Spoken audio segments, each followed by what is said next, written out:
I'm taking the difficult out of pizza. I'm going to show you the entire process from dough to the pizza oven I use and how to make the sauce so that we can make a simple pepperoni and cheese pizza. I'm Johnny. You're watching A View to a Grill, and the first thing we need is a pizza dough. Now, before you even get this pizza dough started, check your yeast. If it's older than 6 months old, get rid of it and buy some new yeast. To make this easy for you, a company named Stadler came out with a pizza dough calculator. For the size pizza I make, I need 4 dough balls at 240 grams each. And I want them to be at 65% hydration.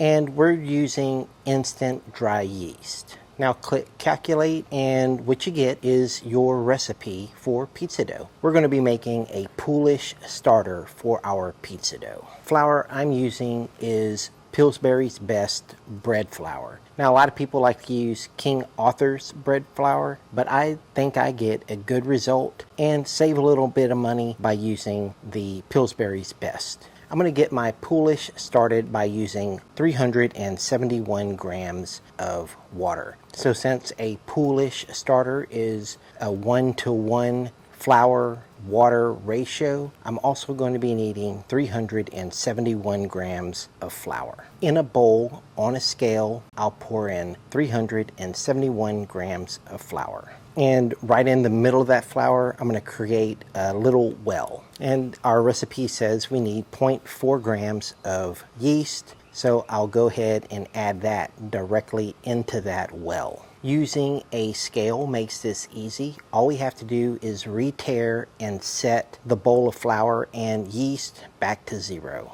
And now to complete our 1-to-1 water flour ratio, I'm going to add 371 grams of filtered water. Now we can start mixing our dough. And I like to start off from the outside in. So I'll flick in the flour from the edges into the water. Once I've done that, I can start mixing in with the spatula a little more vigorously. I'll also keep the sides of the bowl clean by scraping off any of the mixture back into the poolish. And just keep mixing until you get to kind of a thick batter of this consistency.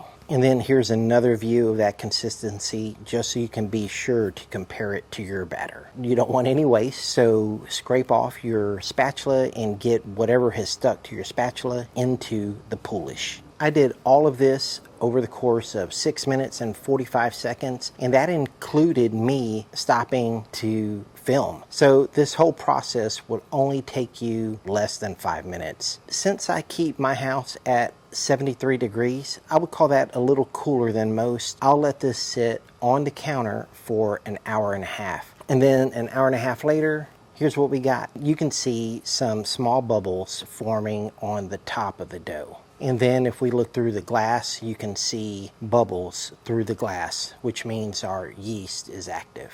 And then if I shake the bowl around a little bit, you'll see that the poolish is very loose.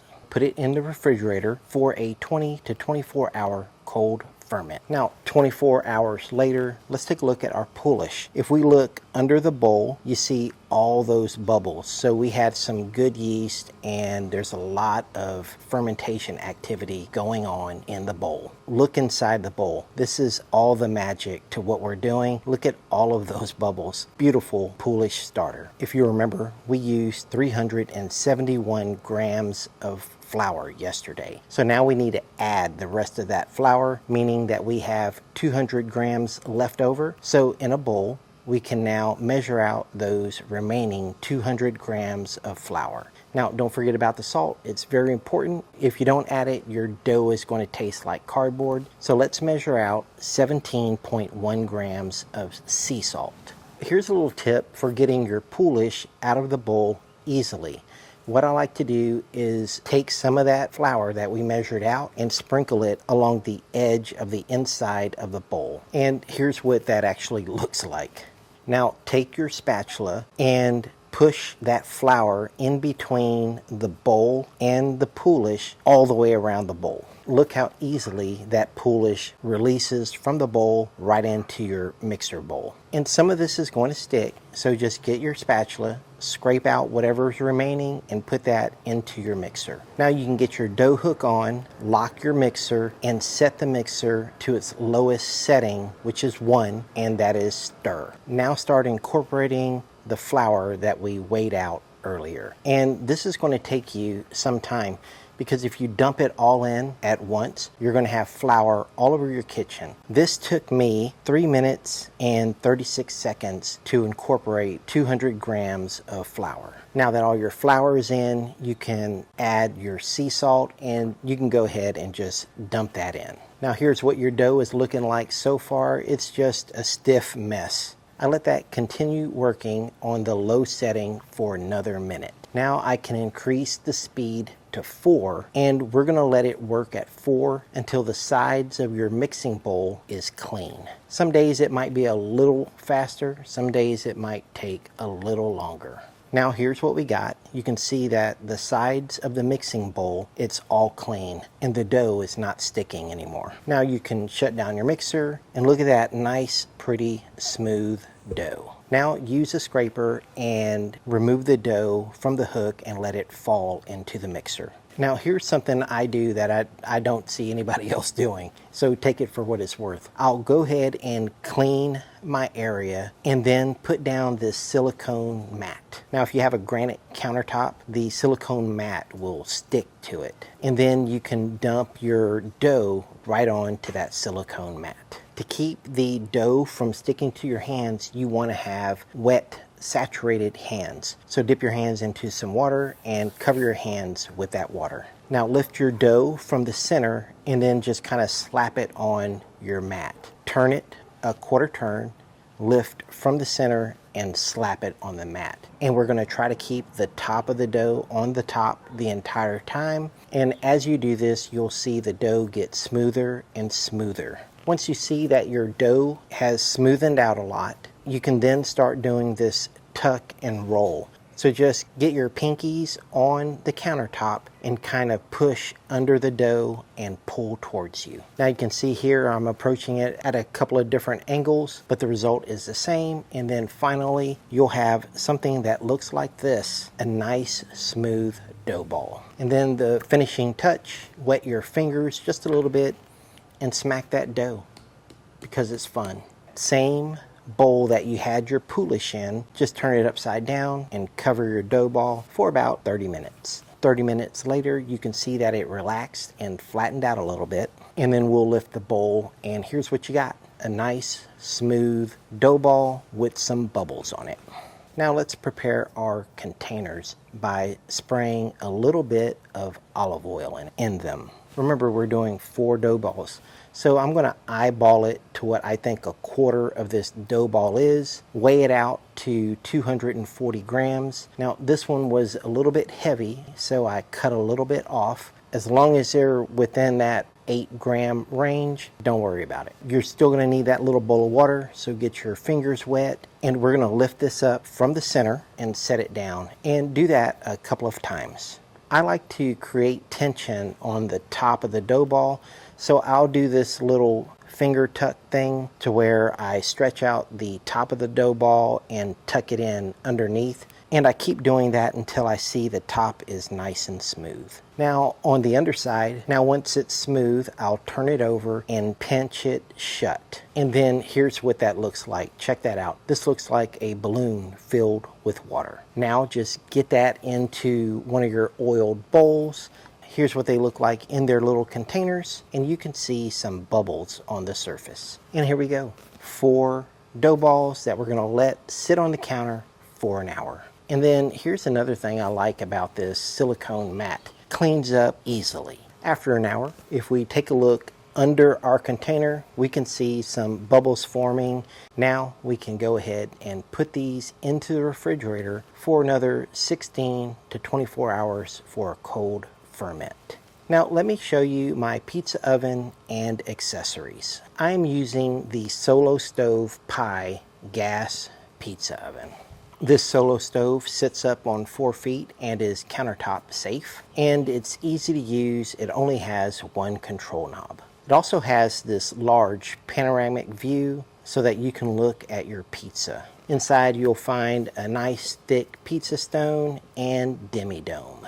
The exterior of the pizza oven is made of stainless steel and well built. This is the only pizza oven I've ever owned, and I actually love it. The accessories that I recommend for this oven would be the silicone mat that you place on the top. Kind of keeps the top cool, and it's a great place to put your hot peel or turner on after using it. Now, I did get the Solo Stove IR thermometer. I wouldn't recommend you get that. Instead, I would get a ThermalWorks IR gun like this one. I'm not saying that the Solo Stove one is bad. I just trust the ThermalWorks one more. You're also going to need a pizza turner. Solo Stove does have one, and it's quite nice. I like it a lot. I would not consider buying another turner because this one does the job and it does it well. You're also going to need a pizza peel so that you can launch your pizza. This one is one by Prezito,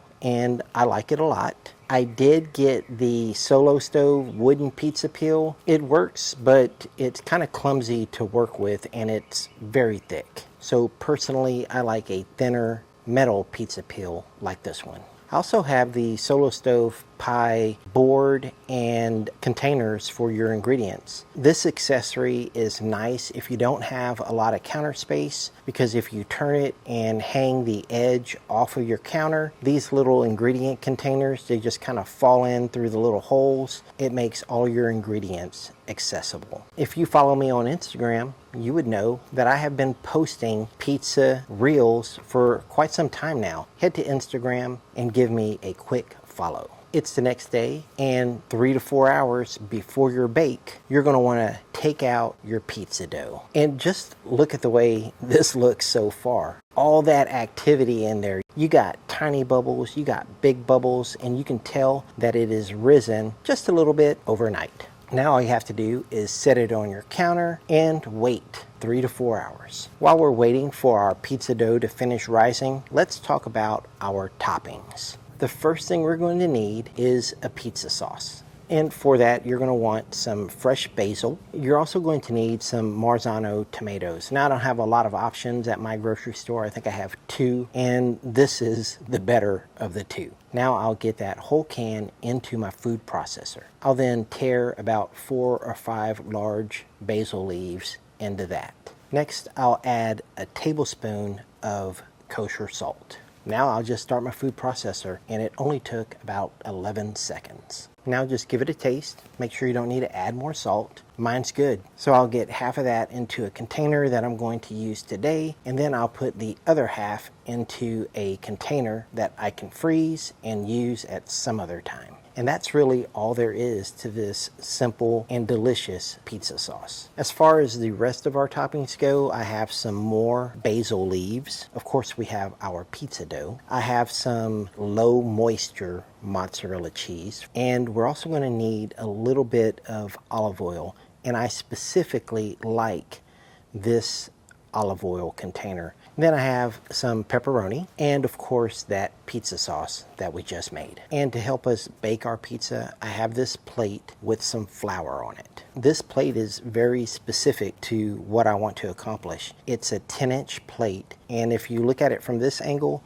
you can see that it's a deep plate, so I can actually put quite a bit of flour in here if I'm making a lot of pizzas. Okay, so we're almost there. 20 to 30 minutes before you bake your pizza, we're going to need to turn on our Solo Stove pie pizza oven. Now that the pizza oven is almost where we want it, let's go ahead and prepare our pizza. But first, let me show you why we didn't start working with the dough straight out of the refrigerator. This dough right here, I just took it out of the refrigerator, and this is the dough that we've been resting on our counter. You can see the difference on how much our rested dough proofed compared to the dough I just took out of the refrigerator. And here's how easy it is to get the lid off. I just tapped it on the counter, lid flies right off because of all that gas pressure in the container. And then take a look at our dough. Beautiful, smooth. If we look at the underside through the container, you see all those bubbles. Man, this dough looks fantastic. To remove our dough, we're going to use the same technique we used earlier. We're going to get a little bit of flour and sprinkle it around the edges of the container and the dough. And here's what that looks like. And look at that big old bubble. Wow. And amazingly, that's using the Pillsbury bread flour. So, you know, it does have pretty good results, as you can see. Get it out of the container. I'll use this rounded silicone bench scraper. I'll push the flour in between the side of the container and the dough ball. Now just turn it over and let gravity take over. Once you see the dough ball fall, you can then slowly lift your container away from the dough ball. Check it out. That is a beautiful dough ball. Look at all those bubbles. I know we're going to have some good crust already. So now you were wondering why I use this specific plate, and it's going to help me size my pizza dough. Let's go ahead and put a little bit of that flour on our dough. I'll lift and move the dough over some flour so that the flour will adhere, and then I can flip the dough ball. Now about an inch away from the edge of the dough, I'll just start pressing until I get all the way across, leaving an inch on the other side.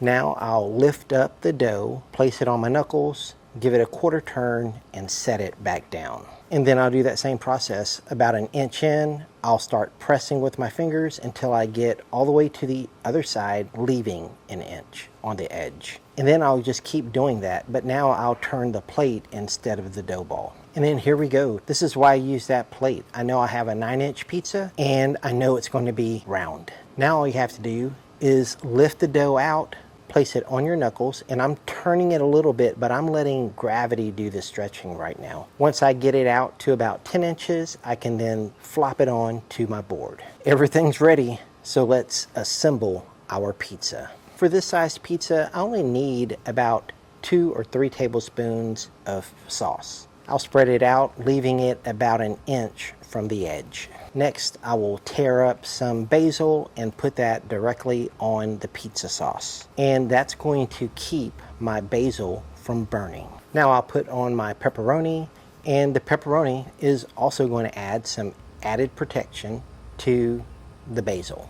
I'll then put my mozzarella cheese on top of the pepperoni, and the mozzarella cheese is what I want to brown. I don't want the pepperoni to burn. And then finally, I'll just pour on some of that olive oil, and look how I can control the amount of oil from this container. Now that our pizza has been put together, it's time to bake our pizza. To get it on the peel, all you have to do is pinch the side of the pizza closest to you, get your peel, keep full contact on the board, and just shove it right underneath your pizza. We can check our stone temperature, and now it's above 825 degrees, right where I like it. All right, all of our conditions are good.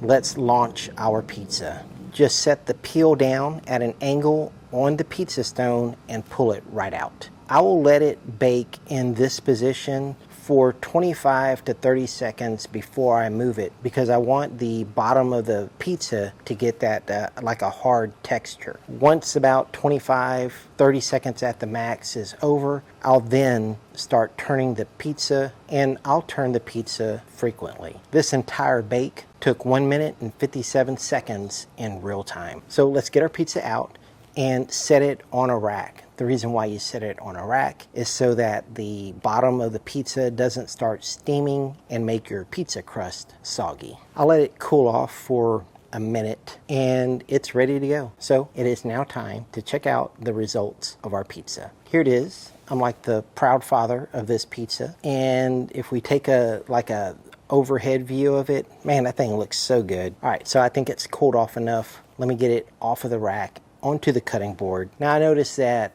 on those pizza channel videos, they like to use scissors, but I'm going to use my pizza cutter. Take a look at this cross section, and I want you to focus on the dough because it's very important for the entire dough to be cooked. And you can see bubbles from one end all the way through the thin part, all the way through the other end. This pizza dough is well cooked, and it is now a pizza crust. Now let's give it a taste. I know this is a simple pepperoni and cheese pizza, but my God, this thing is amazing.